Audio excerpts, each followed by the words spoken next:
itu tandanya manusianya masih faham secara teori, secara di luar dirinya, karena ia belum masuk ke dalam dirinya. Bila kepahamannya sudah masuk di dalam dirinya, maka ia takkan pernah sakit hati, maka ia takkan pernah merasa diremehkan oleh orang lain. Hatinya penuh dengan kesabaran, karena kesabaran yang digunakan adalah as-sabur, kesabaran Allah itu sendiri. Karena manusianya sudah kembali ke alam kesejatian manusianya, yakni ya tak ada, tak punya sabar. Manusianya tak ada kok, manusianya ngaku-ngaku bersabar. Jadi as-sabur itu ya Allah sendiri. Ketika manusia sudah menyadari di dalam hatinya bahwa uripe Allah lah Tuhan pencipta segala alam semesta ini.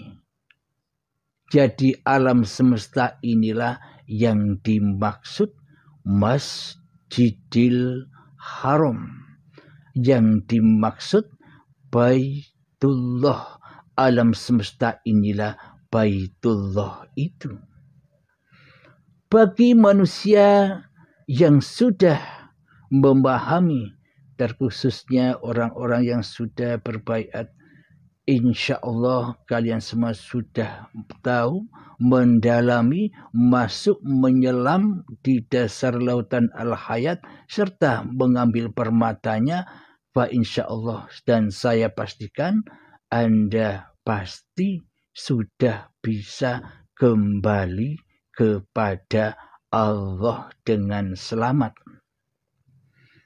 Karena Anda sudah tahu Allah, maka dimanapun pasti akan bertemu Allah.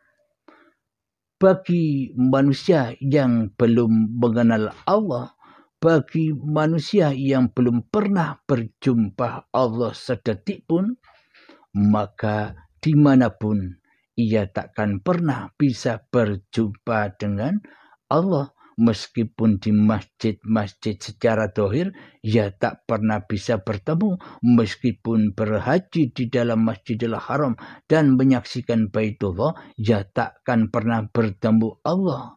Karena tujuan berhaji itu adalah ending dari segala ending pencarian manusia, yakni sucinya hati dari selain Allah. Jadi biasanya manusia yang selalu meremehkan pendapat-pendapat orang lain di dalam tatanan ilmu hakikat dan makrifat, biasanya orang itu yang belum kenal Allah. Karena dirinya masih jadi Allah. Ia takkan pernah bisa berjumpa Tuhannya karena ilmunya, karena pemahamannya masih nangkring, masih parkir di luar dirinya, belum memasuki pintu at-taubat. Jadi hakikat diadakan baiat ini yakni taubatan nasuha. Bagaimana membawa pemahaman-pemahaman tentang ilmu hakikat ini dibawa masuk ke dalam pintu at-taubat dan dilebur, dihancurkan di sana kemanusiaannya yang merasa faham. Inilah yang disebut mati sebelum mati. Jadi husnul khotimah dulu sebelum ajal menjemput. Bila di dunia ini kita tidak memegang karcisnya atau memegang senjatanya atau memegang tongkat takwanya, yakni husnul khotimah, maka di akhiratnya pun akan tersesat. akan bingung. Karena di dalam akhiratnya pun ya tambah bingung. Di dunia saja bingung, apalagi di akhirat. Ketika ajal menjemput, maka matanya akan terbelalak, kaget sekaget-kagetnya, menyesal semenyesal-menyesalnya di dalam ketika ajal akan menjemput. Sama halnya dengan orang-orang yang sudah berbaiat. Ketika berbaiat, matanya pun terbelalak, kaget. Oh ternyata. Itu sama dengan mengganti atau menebus rasa sakitnya di saat syakaratul maut menjemput nanti. Jadi jika sudah memegang kartu husnul khotimah, maka hatinya selalu bahagia, hatinya selalu bebas dari penyakit-penyakit dunia. Karena hatinya sudah di dalam Jannatun Na'im. Hatinya sudah menyurga. Jadi tak ada lagi sifat-sifat fahsya wal mungkar yang ada di dalam hatinya. Trimo ing pandumi Gustine. Terima apa adanya dengan lapang dada apapun yang disajikan Allah di dalamnya. Jadi dunia ini adalah ladang akhirat bagi orang-orang yang sudah mengenal Allah. Jadi di dunia ini adalah surga-surganya para aulia Allah, para nabi-nabi Allah, para rasul-rasul Allah. Karena neraka dan surga itu tak akan hancur bila langit dan bumi ini masih ada. Jadi adanya surga dan neraka ini di dalam adanya langit dan bumi. Maksudnya apa? Ketika langit dan bumi ini diakui sebagai langit dan buminya manusia. Ketika langit itu apa sih? Langit itu adalah hidup. Bumi itu apa sih? Bumi adalah badan. Jadi ketika badan dan hidup ini, bumi dan langit ini masih diakui di dalam kekuasaan kemanusiaannya, maka siksa, maka kenikmatan ada di dalamnya. Jadi neraka dan surga itu ya di dalam itu ketika manusianya masih hidup, bukan besok. Bila besok yang kita sangka selama ini, karena apa? Karena Tuhannya, karena beragamanya masih angen-angen. Dikira ketemu Allah itu besok, dikira Allah tidak ada sekarang, dikira Allah tidak wujud sekarang, dikira Allah tidak berkuasa sekarang, dikira Allah tidak nyata sekarang, dikira Allah tidak punya kehendak, daya, upaya, dan ikhtiar apapun atas diri kita sekarang ini. Karena itulah agamanya masih di luar dirinya. Bertuhannya masih di luar dirinya, masih angan-angan. Yang ada di dalam hatinya, hawa nafsunya, baitun nasnya, rumah manusianya yang jadi raja, diraja hatinya selama ini. Hingga ia tidak butuh kepada Allah. Karena Allah tidak ada baginya selain dirinya sendiri. Semoga bisa difahami. Mohon maaf.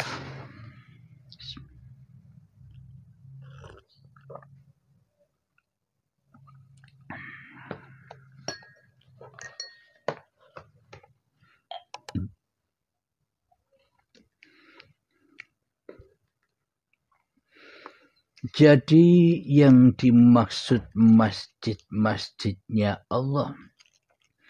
Jadi yang dimaksud rumah-rumahnya Allah. Jadi yang dimaksud Baitullah secara hakikatnya adalah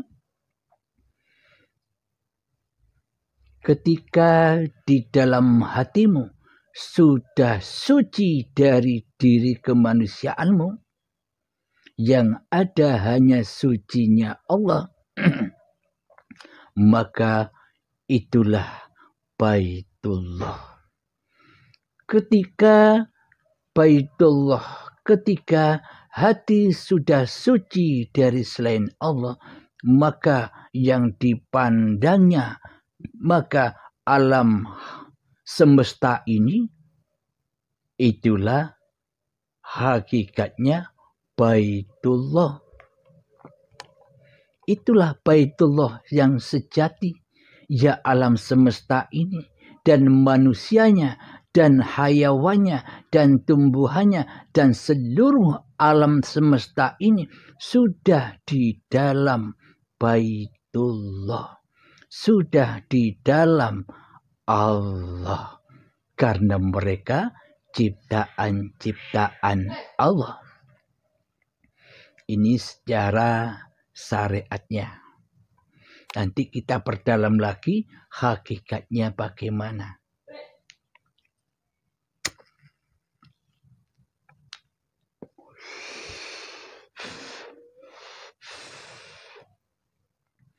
Mari kita lanjutkan kembali membaca ayat-ayatnya Allah, biar sambung hati kita yang syariat, biar sambung menuju hakikatnya.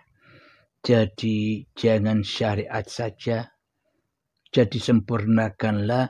Ya ayyuhalladzina amanu, wahai orang-orang yang sudah beriman.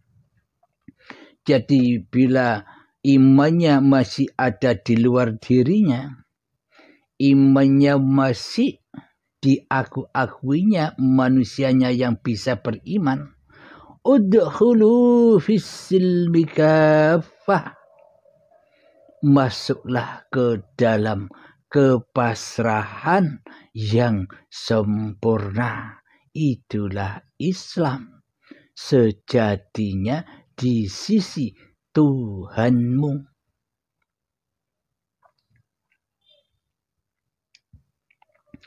Mari kita bacakan lagi di dalam surat At-Taubah ayat 17 dan ayat 18. A'udzu billahi minasy syaithanir rajim. Bismillahirrahmanirrahim. ما كان للمشركين أن يعمروا مساجد الله شاهدين على أنفسهم بالكفر أولئك حبطت أعمالهم وفي النار هم خالدون. Tidaklah pantas orang-orang musyrik itu memakmurkan masjid-masjidnya Allah, sedang mereka mengakui bahwa mereka sendiri kafir. Itulah orang-orang yang sia-sia pekerjaannya dan mereka kekal di dalam neraka. Nah kan, neraka itu kan bukan nanti. Kita lanjutkan lagi yang ayat ke-18 At-Taubah. إنما يعمر مساجد الله من آمن بالله واليوم الآخر وأقام الصلاة وآتى الزكاة ولم يخش إلا الله فعسى أولئك أن يكونوا من المهتدين. Artinya, hanya yang memakmurkan masjid-masjid Allah ialah orang-orang yang beriman kepada Allah dan hari kemudian.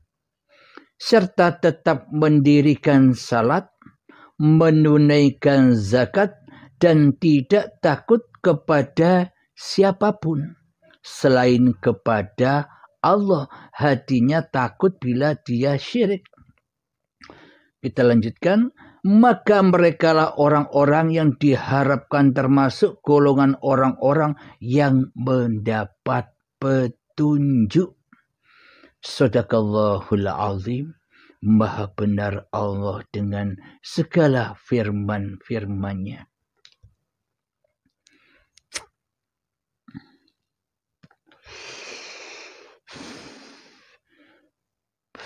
Mari kita jelaskan apa sih masjid-masjid ya Allah itu.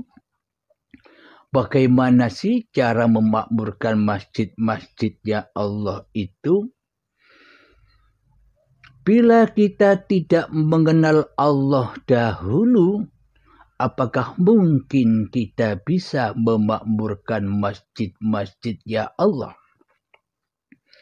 Bila di dalam hati kita yang jadi Allah, bila di dalam hati kita yang jadi Tuhan, bila di dalam hati kita yang jadi penguasa masih hawa nafsu kita sendiri, masih diri kita sendiri yang ngaku-ngaku bahwa hidup dan badan ini, bahwa langit dan bumi ini masih milik manusianya, maka tidak akan pernah bisa memakmurkan masjid-masjid ya Allah secara hakikatnya.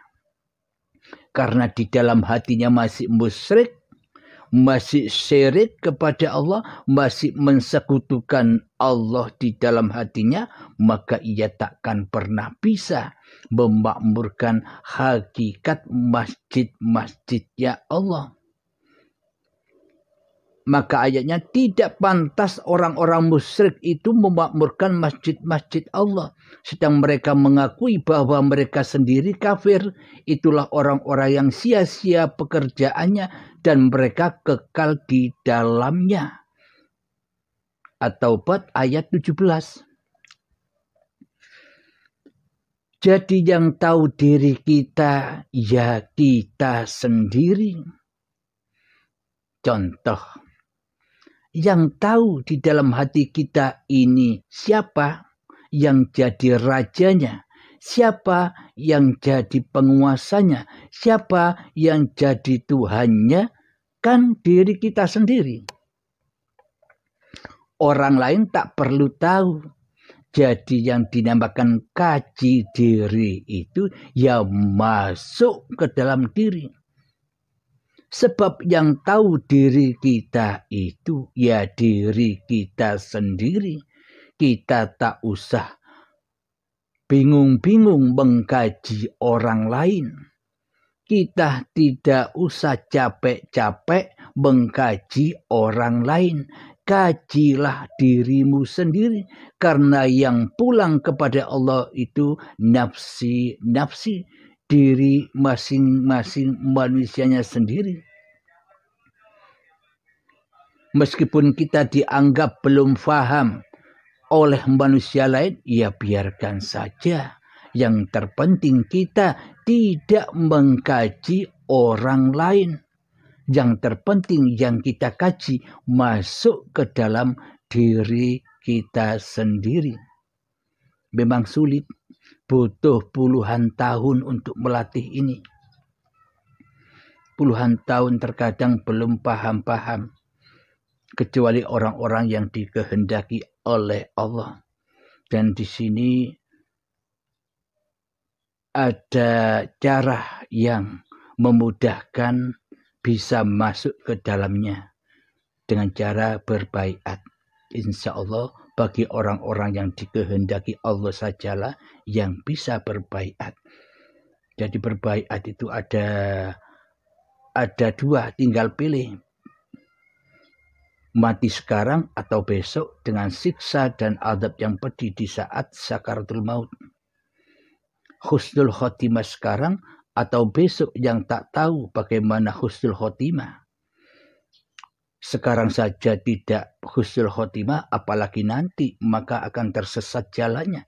Man kana fi hadhihi a'ma wal akhiratu a'ma wa fil akhiratu a'ma wa adallu sabila. Man kana fi hadhil a'ma